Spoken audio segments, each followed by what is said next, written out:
take a 2 count, and I'm right behind you. That's Michael Keaton as a beleaguered police detective in the drama One Good Cop, one of the new movies we'll be reviewing this week on Siskel and Ebert, along with a look at the newly reconstructed revival of Spartacus with Kirk Douglas. I'm Gene Siskel of the Chicago Tribune. And I'm Roger Ebert of the Chicago Sun-Times. Our first movie is named One Good Cop, but a good cop is the one thing the hero of this movie is not. And the screenplay's attempts to make him seem like one are a torturous exercise in double talk. The movie stars Michael Keaton and Anthony LaPaglia as partners on the New York police force. They're called into a hostage situation. A dopehead has threatened to kill his wife and children, and that drives LaPaglia crazy because he has lost his own wife and is raising 3 daughters by himself. That's his wife. He's been pulling her around back and forth, sticking that cannon in her face. She's scared to death. It's always the wife that gets the worst of it. The partner rushes the druggie and is shot dead, and the main story in the movie involves a decision by Keaton and his wife, played by Rene Russo, to try to adopt the 3 orphan kids and raise them as their own. Aunt Rita? Aunt Rita's not here right now. I was just looking for some shoes under there. We forgot to say goodnight to you, Uncle Artie. Oh. As part of his job, Keaton confronts a local drug dealer who he knows is making thousands of dollars a day selling dope to people exactly like the man who killed his partner. Oh, look at me as your personal policeman, all right? From now on, whenever you turn around, I'll be right there. Then Keaton makes a deliberate decision to become an outlaw by stealing 200 grand from the drug dealer, giving some of it to a local mission, and using the rest to buy a nice family home in the Bronx so they'll have a big enough place to raise the kids. Let me ask you something, Rita. You think it's fair some low-life dirtbag has millions of dollars when other people can't put a roof over their heads? The drug dealer figures out who stole his money and strikes back, leading to the big violent scene at the end of the film with Keaton and an undercover cop, played by Rachel Ticotin, shooting it out with the dope dealers. Look what this pig did to me! He's loose!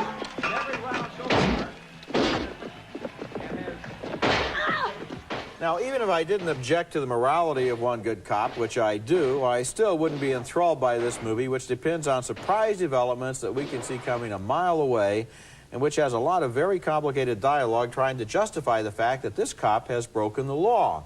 What really bothered me was that the movie wants the Keaton character to get away with it, to escape all punishment, even after the entire police department discovers what he did, and the FBI knows too. The movie argues in favor of cops taking the law into their own hands, and it makes the classic moral error of believing that the end justifies the means. If people really believe that, we wouldn't have much of a civilization left. I'll take the film on a more pedestrian level. I mean, I think that it just starts to plead so that it's grabbing you by the lapels and saying, cops have it awful, they have a tough life, and look what happens. And he has to take into the family these 3 kids, and one of them has diabetes and all this sort of stuff. I mean, they really lay it on thick. And my response is, number one, I already knew that cops have it tough. This movie isn't related specifically to the problems cops have. Any person who has to take over and take in another family of 3 kids, anybody who has a child that has a medical problem, you know, make it specific to cops. Just don't lay all this stuff in on the cops. It's really You're right, cornball. because a lot of people have problems like this, but only the cop has the gun and the badge that allows him to abuse the public trust by going in there and stealing that money. That is illegal for him to do, no matter how the money was gained. Okay. You ought to bust the drug dealer, not steal the drug dealer's money. And, of course, it's insulting to police officers. Sure it is. They wouldn't do that normally. I mean, it's Including cornball. the fact that right up to the end, when we find out the whole police department is behind him, so that everyone agrees that he should have done this. Yeah, a film that would like to honor police, really, I don't think does. Yeah. Okay, our next movie is a true disaster, FX2, a lifeless, overcomplicated, thoroughly boring sequel to the surprise 1986 hit about a movie special effects artist who uses his craft to aid the police. Brian Brown again stars as the special effects guy who has rigged a bathroom to record a killer's attack. But the cop acting as the decoy there is killed. And so now the same killer is after Brian Brown and his tape of the attack. How do you know I didn't make a copy? Did you?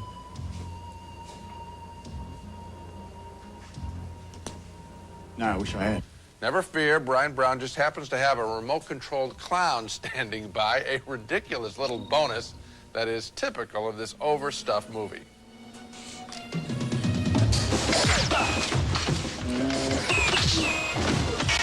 Later on, the killer is chasing Brown and his girlfriend, again played by Rachel Tickerton, and her son through a supermarket. What to do? No problem for a special effects guy. Just light up a few cans of deadly baked beans.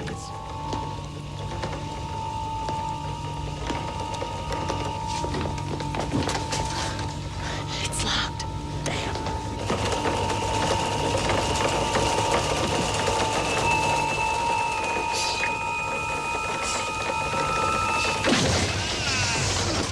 Oh, on this job, you get to see it all. I mean, now, what's the theory there? That the beans are just going to scare him? I mean, they're not going to kill him, right? Because he bounces right They're back going to up. distract him while the woman and her child try to race out of the supermarket. How but about just yelling, the doors are locked. How about yelling, the store is closing in 5 minutes? I think that would distract him.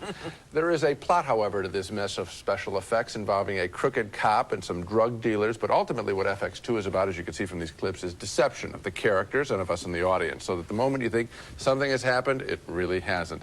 And the filmmakers can say, fooled you. Well, that gets annoying very quickly, like a little kid with a cheap magic trick he keeps performing over and over and over. You know, as I was watching this movie, I realized it fell into the category of what I call the "but what about" movie. You know, like, but what about this? But what about that? Because every single thing that happened raised logical questions that the movie had no answer for. For example, Gene, just at random, I don't know how many helicopter flights you've taken. One. One. Did you check out the pilot before you got in? Would you have noticed if it was Bozo the Clown? Because of the little clown. Maybe, yeah, because remember he gets in the helicopter and it's Bozo the robot at the controls. Yes. I mean, I would notice a thing like that. I would say, I'm going to take the next helicopter. And throughout the movie, there are all kinds of the most enormous gaps in logic and incredulity. By the end of the film, I almost wanted to like it just because it was so transcendentally goofy. You know? It's not a guilty pleasure. No, it's just a bad film. Okay, coming up later, the restored version of Stanley Kubrick's 1960 epic Spartacus. And coming up next, Switch, a Blake Edwards comedy about a man who literally finds himself trapped inside a woman's body. There's not much you wouldn't look good in. I bet you say that to all the boys who become girls. Walter, it's me. I'm a woman. Who is it? Connie? Is this Connie? No, it isn't Connie. It's me. Okay, forget it. Forget it. I'm a man. I'm Amanda. The woman claiming she's really a man in a woman's body there is played by Ellen Barkin, but earlier in Switch, a new comedy by Blake Edwards, the character really was a man, a male chauvinist pig named Steve, in fact. Then Steve dies and goes to heaven and is given one last chance to avoid eternal damnation. Heaven sends him back to earth as a woman to see what it feels like to be the victim of a pig like himself, and also to see if he can find one earthly woman who will love him. Most of the women in Steve's life learn to hate him, so imagine his feelings now that he's in a female body and confronting one of his old girlfriends, played by Jo Beth Williams. The way I figure it, Margot, you'd have no trouble believing that I am the late, great Stephen Brooks, your ex-lover, reincarnated as a gorgeous female. Look deep, Margot.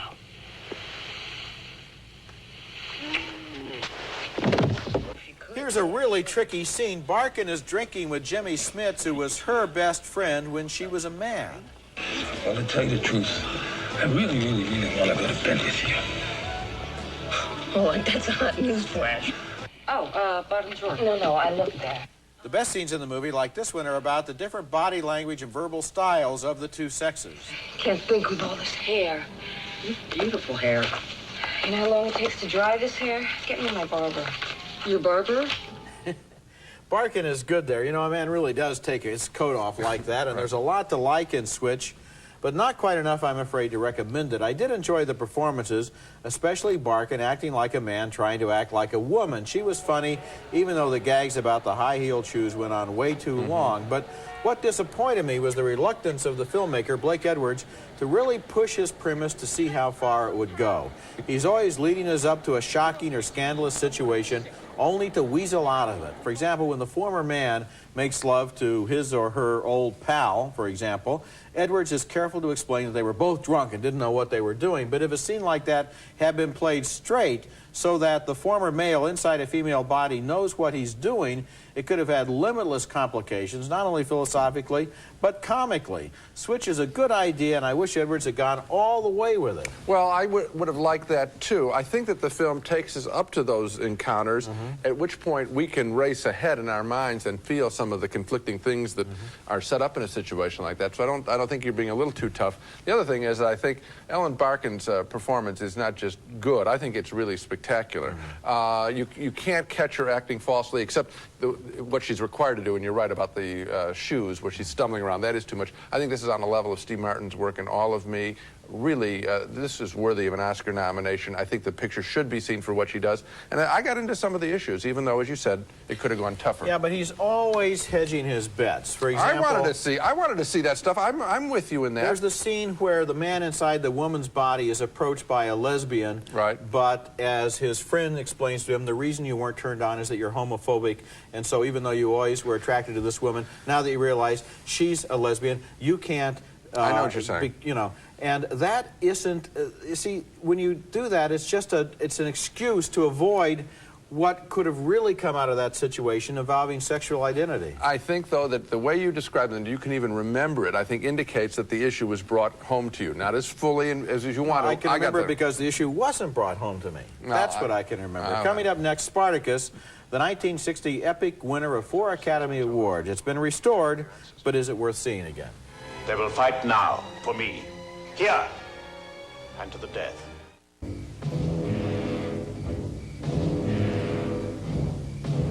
You are he. That's Laurence Olivier as an evil Roman tyrant confronting Kirk Douglas, the leader of a slave revolt, in a scene from Spartacus from 1960. And along with Lawrence of Arabia, Spartacus is considered a thinking man's epic film, the story of a Roman slave played by Douglas who wants freedom for his brothers in bondage. This film had been chopped by censors before its original release. Some of its original negatives were destroyed, but now it has been lovingly restored to its original length by the same experts who saved Lawrence of Arabia. And when I first saw this movie at age 14, I liked the battle scenes more than the love story. Seeing it again now as a 45-year-old, just the opposite reaction, preferring the genuinely romantic scenes between Kirk Douglas and Gene Simmons as the slave who loves him. Why don't you kiss me? This is the first time I was ever going to have a baby.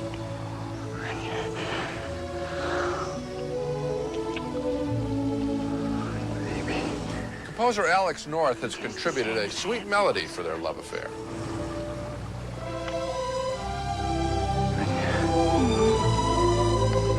Also most entertaining, Peter Ustinov, an Oscar winner for his supporting performance as the droll, conniving slave dealer who buys Spartacus. 11 miles through this disastrous heat, and the cost of hiring an escort, ruinous. The battle scenes as Spartacus leaves the slaves against the Roman army are justifiably famous. Director Stanley Kubrick, then just 31 years old, displaying here an eye for spectacle.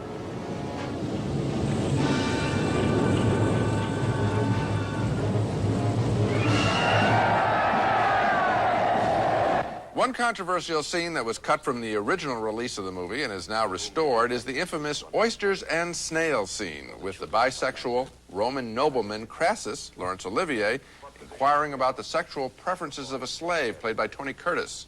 Because Olivier is dead, Anthony Hopkins from Silence of the Lambs dubbed Olivier's voice in this scene.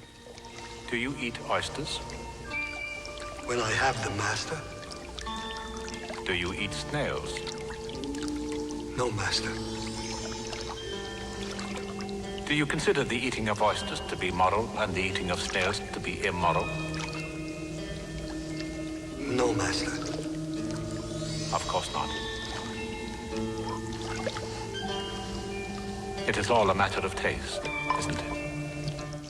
Spartacus does hold up upon second viewing, and in comparison with today's movies, with scenes like that, it seems so much more adult, with mature actors playing fully grown men and women with wit and passion and ideas and sometimes even a world-weary attitude toward life. Today, it seems we're watching mostly boys and girls, and I do recommend strongly seeing Spartacus again. Didn't that impress you? I liked it. I think it's a good epic, but not a great epic. It's not up there with Lawrence of Arabia. No, I don't I'll tell you think what, so. I liked Olivier, I liked Kirk Douglas.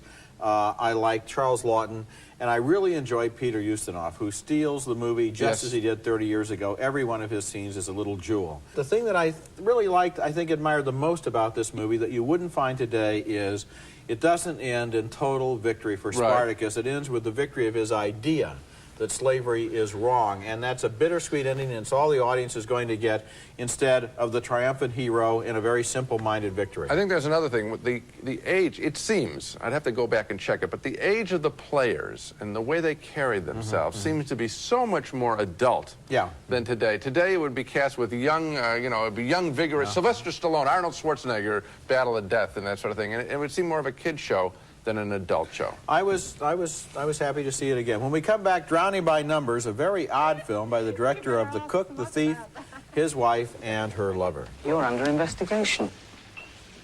Whatever for? For procuring pornography, maybe child abuse. An exact description of what this movie is about. It stars 3 women, a grandmother, a mother, and a niece, who have all got exactly the same name, Sissy, and who all drown their husbands, while every one of the numbers from 1 to 100 appears somewhere on the screen. Here's a taste of the film. Sissy number 1, played by Joan Plowright, has drowned her husband and is trying to talk the coroner into covering up the crime.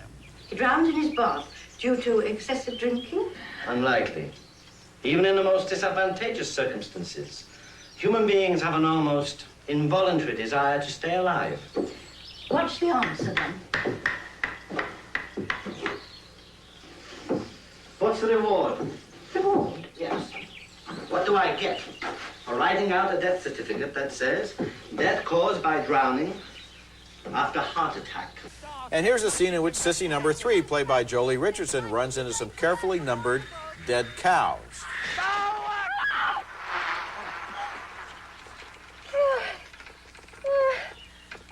Oh, cows. Okay, cows number 78 and 79. They're about 80% of the way through the movie, as I recall. Now, what can I say about this film? I guess I can begin by telling you it's visually very beautiful, a series of compositions with the quality of landscape studies or still lives. I can continue by promising you that in Drowning by Numbers, you will indeed see several people drown, and you will be able to count the numbers from 1 to 100. But will you be able to make any sense out of the movie? I don't think so. It's a deliberate exercise in absurdity, directed by Peter Greenaway, the same man who made last year's The Cook, the Thief, his wife, and her lover.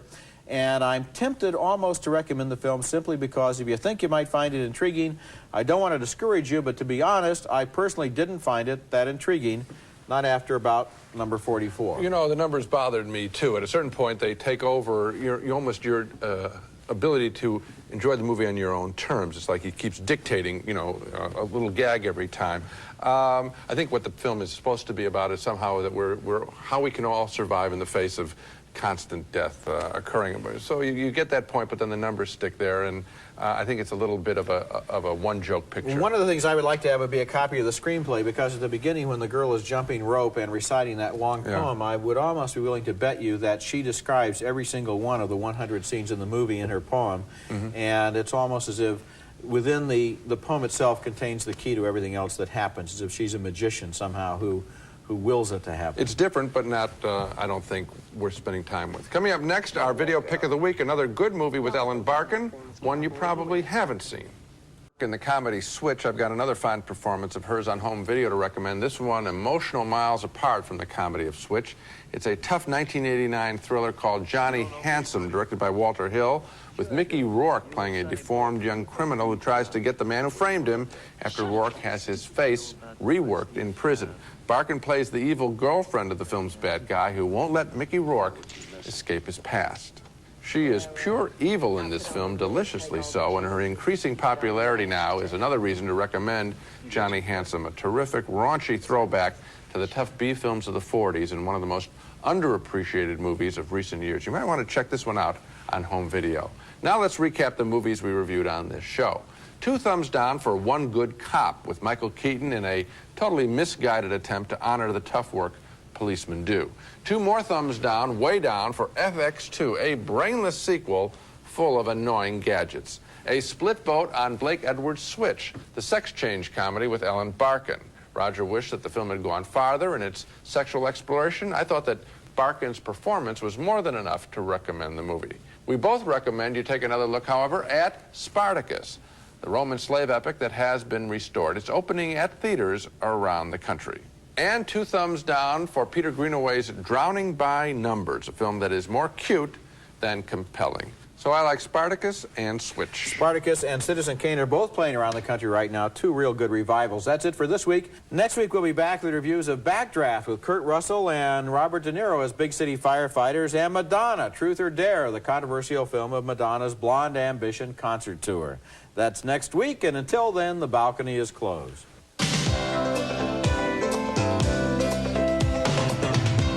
Just a minute. That's all it takes to cover gray with New Age. New Age by Fanciful, the leader in temporary hair color. New Age.